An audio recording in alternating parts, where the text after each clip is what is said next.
The first time I drove into Blackstone Hollow, I honestly thought my GPS had taken me to the wrong place. 3 hours earlier, I'd been sitting in a probate attorney's office holding the deed to nearly 2,600 acres of land left to me by my grandfather, and now I was staring at a gated community that absolutely should not have existed. A woman wearing a cream-colored blazer stepped directly in front of my truck before I could even reach the entrance and said, without the slightest hesitation, "Turn around. This property is private." I remember looking at her, then looking down at the folder on my passenger seat, then back at the giant stone monument sign behind her that read Blackstone Hollow Estates. At that exact moment, I realized somebody had built an entire neighborhood on land my family supposedly owned, and judging by the confidence in that woman's voice, they had no intention of giving it back. My name is Ethan Mercer, and up until that day I would have described myself as a pretty boring guy. I was a survey engineer from Oklahoma, the kind of person who got excited about old maps and property records, which probably sounds strange unless you've spent enough years working with land to understand that every piece of ground tells a story. My grandfather, Walter Mercer, bought Blackstone Hollow in the early 60s. Back then it was mostly rolling grassland, cedar groves, and limestone ridges. As a kid I visited maybe twice. I remembered fishing in a creek and falling into a patch of mud so deep my grandfather laughed for 10 straight minutes before helping me out. Other than that, the place was just a distant family memory. Then he passed away at 91, and somehow the entire valley ended up in my hands. The drive there felt almost sentimental. I had the windows down, country music playing softly, and I kept imagining what Grandpa would have thought about me finally seeing the land again. That feeling lasted right up until I noticed two signs standing side by side near the entrance road. One was old, weathered, and leaning slightly to the left. It read Walter Mercer Family Property. The second sign was newer, polished, expensive, and impossible to miss. Blackstone Hollow Estates, managed by the Blackstone Community Association. Something about that bothered me immediately. They hadn't removed my grandfather's sign. They'd simply buried it beneath their own identity. When I reached the gate, security guards took my paperwork and made several radio calls. A few minutes later, the woman in the cream blazer arrived in a white SUV, so spotless it looked like it had never touched a gravel road in its life. Her name was Vanessa Caldwell. 50-something, perfectly styled hair, expensive jewelry, and the kind of smile that never actually reached her eyes. She introduced herself as president of the Homeowners Association and spoke with the confidence of someone who had spent years telling people what to do. "Mr. Mercer," she said, glancing at my deed for less than 2 seconds, "you've inherited a title, not authority." Then she handed me a thick legal packet and folded her arms. According to the documents inside, the association possessed exclusive development and management rights over the entire valley through a 99-year agreement signed more than a decade earlier. Vanessa smiled as if she had delivered checkmate. "Your grandfather understood the arrangement," she said. "Everything here exists because of it." I didn't argue. I didn't raise my voice. Truthfully, I was too confused to do either. I simply thanked her for the paperwork and drove away. But during the next hour, sitting alone in a diner outside town with cold coffee and those documents spread across my table, something started bothering me. The signature. My grandfather signed everything the same way for 60 years. I had birthday cards, letters, and old land records to prove it. The signature on that agreement looked similar, but not identical. There was hesitation in it. A weakness. Tiny interruptions where confidence should have existed. Most people would have missed it. I didn't. By the time the waitress refilled my coffee for the third time, I'd stopped wondering whether something was wrong and started wondering how many people already knew it. I went back to my motel that evening, spread every document across the bed, and stared at the ceiling for nearly an hour. Maybe there was an explanation. Maybe my grandfather had changed his mind late in life. Maybe I was overthinking things. Then my phone rang. It was my cousin Rachel. Her first words were, "Ethan, who did you upset today?" I sat upright immediately. Apparently, someone had already contacted members of my family claiming I was trying to challenge a legitimate community agreement and create legal problems for residents. I hadn't even been in town 24 hours. That's when the knot in my stomach finally settled into something much heavier. Because normal people don't launch a pressure campaign before you've asked a single question. People only do that when they're afraid of the answers. The next morning, I woke up before sunrise with that uncomfortable feeling you get when your brain has already been working for hours without you. The motel room smelled faintly like old carpet and burnt coffee, and for a few minutes I just sat on the edge of the bed staring at those documents again. The more I looked at them, the less sense they made. A 99-year agreement controlling nearly 2,600 acres of land should have left fingerprints everywhere. County records, state filings, tax assessments, regulatory filings. Something. Instead, everything felt strangely thin, like a movie set built to look solid from a distance. I spent the next 4 days doing what I do best. I dug. Most people imagine investigations as dramatic confrontations and secret meetings. The truth is usually a guy sitting in front of a laptop eating bad sandwiches while reading thousands of pages of boring records. But buried inside boring records is where the truth likes to hide. The first crack appeared faster than I expected. One of the attorneys who had signed legal correspondence for the association had been suspended from practicing law almost 3 years earlier. I checked twice because I thought I had to be mistaken. Then I checked a third time. Same result. Suspended. Yet somehow legal threats bearing his name were still being mailed to people. I wrote that down. Then another strange thing happened. Every time I requested records locally, somebody seemed to know about it almost immediately. One clerk looked nervous just speaking to me. Another quietly suggested I stop asking questions. A third flat out refused to discuss anything related to Blackstone Hollow. It wasn't fear exactly. It was something worse. Familiarity. As though everyone had accepted that certain subjects simply weren't worth touching. A week after arriving, I rented a small office above an appliance repair shop 2 towns away and began organizing everything into categories. Property records, financial records, correspondence, corporate filings, HOA documents, family archives. Every evening, I covered entire walls with notes and timelines.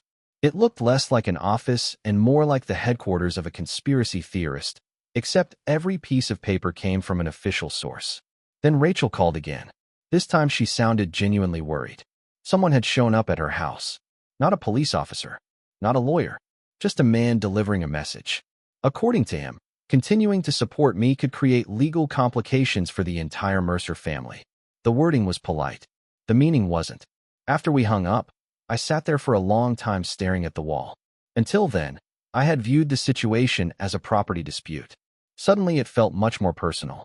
If Vanessa Caldwell was willing to pressure family members before a lawsuit had even been filed, what else was she willing to do? That night, I drove 3 hours to Tulsa to meet a property attorney named Rebecca Sloan. Rebecca had spent over 2 decades dismantling land fraud cases and possessed the unique ability to make devastating legal conclusions sound like casual observations. She listened without interrupting while I explained everything. When I finally finished, she leaned back in her chair and asked a single question. Was the agreement registered with the state? I told her I didn't know. She smiled. Find out. 3 days later we had our answer. It wasn't registered. Not improperly registered. Not filed under the wrong parcel. Not delayed. It simply didn't exist in the state registry at all. Rebecca stared at the response letter and actually laughed. Well, she said, that's a problem. Under state law, agreements of that type had to be formally recorded to remain enforceable against future heirs. Without registration, the entire foundation supporting the association's authority became questionable. Suddenly, Vanessa's confidence made a lot more sense. She wasn't relying on strong documents. She was relying on nobody checking. Around the same time, Rachel discovered something extraordinary while cleaning out old storage boxes from Grandpa's workshop. The first item was an original survey map from the 1960s showing the exact boundaries of Blackstone Hollow. The second was even better. A letter written by my grandfather roughly a year before the supposed agreement. In it, he rejected a proposal from community developers and explicitly stated he had no interest in surrendering management authority over the property. Reading those words felt like hearing his voice again. Walter Mercer wasn't confused. He wasn't uncertain. He was crystal clear. Then came the third discovery. Medical records documenting cognitive decline during the same period the agreement had supposedly been executed. I remember sitting at Rebecca's conference table while we spread everything out. The room became completely silent. Finally, she looked at me and said, "Ethan, this isn't just a land dispute anymore." She was right. The pieces were beginning to fit together. Either an elderly man experiencing cognitive issues had somehow reversed years of consistent opposition and signed away control of his property without properly registering the agreement, or someone had taken advantage of him. There wasn't much middle ground. About a week later, I received an email from someone named Daniel Hart. At first, I assumed it was spam. It wasn't. Daniel lived inside Blackstone Hollow. He had served on one of the association's advisory committees years earlier and had grown increasingly uncomfortable with how things operated. His message contained only one sentence. Vanessa Caldwell is terrified you're talking to outside lawyers. We met 2 nights later in the parking lot of a grocery store 40 miles away. Daniel looked over his shoulder 3 separate times before getting out of his truck. The first thing he handed me was a folder. The second thing he handed me was a warning. You don't understand how much she controls, he said quietly. Inside the folder were internal meeting notes, budget summaries, and emails that residents had never seen. One document immediately caught Rebecca's attention. Hidden among routine expenses were hundreds of thousands of dollars in legal payments disguised under vague administrative categories. Residents thought they were funding maintenance projects. Instead, a significant portion of their dues had been redirected elsewhere. Daniel explained that anyone who questioned financial decisions was isolated, mocked, or pressured until they stopped asking. Listening to him reminded me of something my grandfather used to say. Power becomes dangerous when people stop believing they're allowed to challenge it. That's exactly what had happened inside Blackstone Hollow. By then, the situation had evolved far beyond ownership. Vanessa wasn't protecting a community. She was protecting a system. And the more evidence we uncovered, the more desperate that system became. One morning, I arrived at my office to find every window spray painted. Another day, my landlord received anonymous complaints accusing me of fraud. Then Rachel found a photograph taped to her front door showing her house from above. No signature, no explanation, just a message written across the bottom. Tell Ethan to move on. I remember staring at that picture while a strange calm settled over me. Fear had been their strongest weapon from the beginning. Fear of lawyers, fear of paperwork, fear of social pressure, fear of consequences. But once you recognize fear as a strategy, it starts losing its power. That evening, Rebecca and I sat in her office reviewing everything one final time. The walls were covered with timelines, financial charts, property records, and witness statements. The evidence wasn't pointing toward a misunderstanding anymore. It was pointing toward something deliberate. Rebecca closed the last file, folded her hands, and looked directly at me. They're expecting a property fight, she said. What they're about to get is an accountability fight. And honestly, judging by everything we'd uncovered, accountability was the one thing Vanessa Caldwell feared most. The strange thing about watching a house of cards collapse is that it almost never happens all at once. From a distance, people imagine one dramatic moment, one shocking revelation, one courtroom speech that changes everything. Real life isn't usually like that. Real life is slower. It creaks before it breaks. And by the time Blackstone Hollow finally started coming apart, the cracks were already running through every wall. Rebecca's strategy was simple. We weren't going to chase Vanessa Caldwell. We were going to force her to defend every claim she'd spent years making. The opportunity arrived sooner than expected when the association announced an emergency community meeting. According to the notice, outside misinformation was threatening property values and creating unnecessary panic among residents. Translation, they were scared. The community center held nearly 400 people, and that night almost every seat was filled. Homeowners sat shoulder to shoulder, whispering to one another, while board members paced near the stage pretending everything was under control. I arrived early and sat near the middle. Rebecca sat beside me. Daniel stayed several rows back. Nobody paid much attention to us. They were all focused on Vanessa. When she walked onto the stage, she looked exactly the same as the day I first met her at the gate. Perfect posture, perfect smile, perfect confidence. For the first 20 minutes, she delivered a polished presentation about stability, community values, and protecting residents from disruptive outside influences. Then a homeowner stood up. Not Daniel, not me, just an ordinary resident who had recently received questions from his mortgage company. He asked whether the association's management agreement had actually been registered and validated through the proper legal channels. The room became very quiet. Vanessa didn't hesitate. Absolutely, she said. Every legal requirement was satisfied years ago. I personally oversaw the process. Rebecca didn't say a word. She simply wrote something on a notepad and slid it toward me. Got her. I almost laughed. Not because the situation was funny, but because Vanessa had just handed us exactly what we needed. Public statements, witnesses, recorded admissions. From that moment forward, the ending became inevitable. The hearing took place less than 2 weeks later. By then, local media had picked up the story. Reporters filled the gallery. Residents packed every available seat. Representatives from lenders and insurance companies attended as observers. The atmosphere felt less like a property dispute and more like the final episode of a long-running drama everyone suddenly realized was based on real events. Rebecca opened with facts. Not emotions. Not accusations. Facts. The missing registration. The conflicting documents. The financial records. The concealed payments. The grandfather who had spent years opposing the very arrangement Vanessa claimed he supported. One by one, the evidence stacked higher. Then came the expert testimony regarding the signature. Then the medical records. Then the financial disclosures.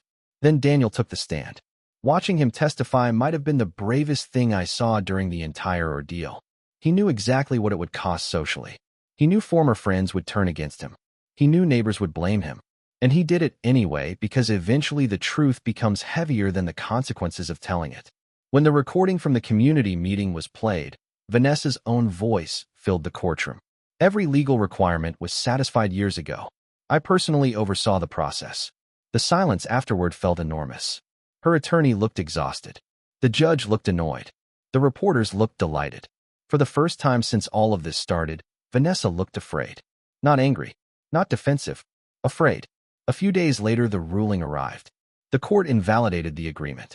The association lost its claimed authority over the property. Financial investigations expanded.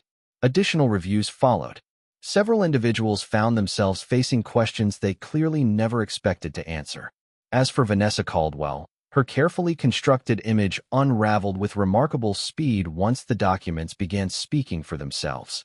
But here's the part most people don't expect when they hear this story. The legal victory wasn't the hardest moment. The hardest moment came afterward. Because while Vanessa and her inner circle had created the problem, hundreds of families were living inside the consequences. They weren't villains. They weren't conspirators. Most had purchased homes honestly and raised families there believing everything was legitimate. I could have pushed for removals. Some people told me I should. Others practically demanded it. But every time I imagined my grandfather standing beside me, I knew that wasn't what he would have wanted. So instead, we built something new. Working alongside attorneys, residents, lenders, and local officials, we created an entirely new framework that protected homeowners while respecting actual property rights. It took months. It involved endless meetings, more paperwork than I care to remember, and enough coffee to keep an entire state awake. Eventually, though, we reached an agreement everyone could live with. The residents stayed. Governance became transparent. Financial reporting became public. Oversight became accountable. Most importantly, fear stopped being the operating system of the community. About a year later, I drove through Blackstone Hollow alone on a cool autumn morning. The roads were quiet. Kids were waiting for school buses. Someone was mowing a lawn. Somebody else was walking a golden retriever that seemed far more interested in squirrels than legal history. Everything looked ordinary. And maybe that was the greatest victory of all. Ordinary. No intimidation. No secret agreements. No manufactured authority. Just people living their lives. Before leaving, I stopped beside the old weathered sign my grandfather had placed there decades earlier. I cleaned dirt from the wood and stood looking at it for a while. It wasn't worth anything financially. Most people would have thrown it away years ago. But standing there, I realized something. The land was never really what I had been fighting for. Not entirely. What bothered me from the beginning wasn't ownership. It was dishonesty. It was the idea that enough pressure, enough paperwork, and enough confidence could convince ordinary people to stop questioning things they knew didn't feel right. That's what this story became about in the end. Not land, not money, not lawsuits. Truth. Because sometimes the most powerful question in the world isn't a complicated one. Sometimes it's simply, can you prove it? And now I want to hear from you. If you were in my position, would you have let the family stay? Or would you have enforced every legal right available to you and started over from scratch? Was mercy the right decision? Or did it reward people who benefited from a system they never questioned? Let me know down in the comments because I've seen people argue both sides of this for years, and honestly, even now, I'm not sure everyone would agree on where justice truly ended and forgiveness began.